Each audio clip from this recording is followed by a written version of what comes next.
ஒரு கட்சி தொடங்குறது, தேர்தல்ல போட்டியிடுறதுன்றது ஒரு குடிமகனுடைய அடிப்படை உரிமையா இருக்குங்க.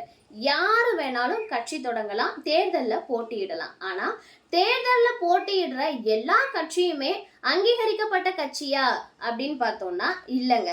எலெக்ஷன் கமிஷன் எந்த கட்சியை ரெகக்னைஸ்டு பார்ட்டியா அஃபிஷியலா அனௌன்ஸ் பண்றாங்களோ அந்த கட்சி தான் அங்கீகரிக்கப்பட்ட கட்சியா இருக்கும். இப்ப கட்சிகள்ல ரெண்டு வகை இருக்குங்க. ஒன்று மாநில கட்சி ஸ்டேட் பார்ட்டி அண்ட் இரண்டாவது தேசிய கட்சி நேஷனல் பார்ட்டி. இப்போ ஒரு மாநிலத்தில் ஒரு மாநில கட்சியாக அங்கீகரிக்கப்படணும் அப்படின்னா அந்த கட்சி என்ன பண்ணியிருக்கணும்னா அந்த மாநிலத்தில் இருக்கக்கூடிய ஒட்டுமொத்த வாக்குகளில் 6% வாக்குகள் பிளஸ் 2 எம்எல்ஏ சீட்ஸ் அந்த கட்சி கிட்ட இருந்துச்சு அப்படின்னா அந்த கட்சி அங்கீகரிக்கப்பட்ட கட்சியா இருக்கும்.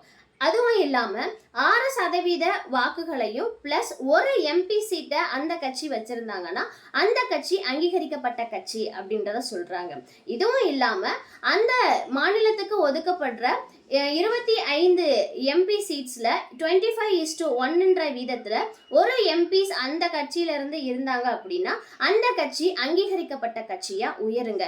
இதன் அடிப்படையில தான் தமிழகத்துல விசிகே விடுதலை சிறுத்தை கட்சின்றது அங்கீகரிக்கப்பட்ட கட்சியா மாறுச்சுங்க.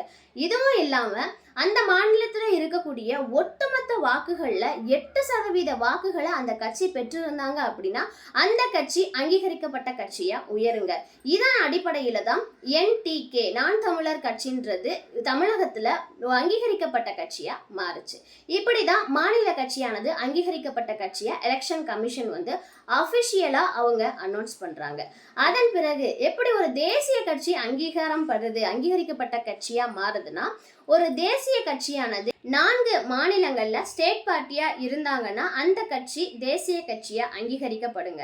அதுவும் இல்லைன்னா லோக்சபா எலெக்ஷன்ல 2% வாக்குகளையும் 3 மாநிலத்துல 11 எம்பி சீட்ஸ் அவங்க கிட்ட இருந்துச்சுன்னா அந்த கட்சி தேசிய கட்சியா அங்கீகரிக்கப்படுங்க. அடுத்ததா பார்த்தோம்னா அந்த கட்சி 6% வாக்குகளோட 4 மாநிலத்துல 6 எம்பி சீட்ஸை வச்சிருந்தாங்க அப்படின்னா அந்த கட்சி தேசிய கட்சியா அங்கீகரிக்கப்பட்ட கட்சியா இருக்கும்.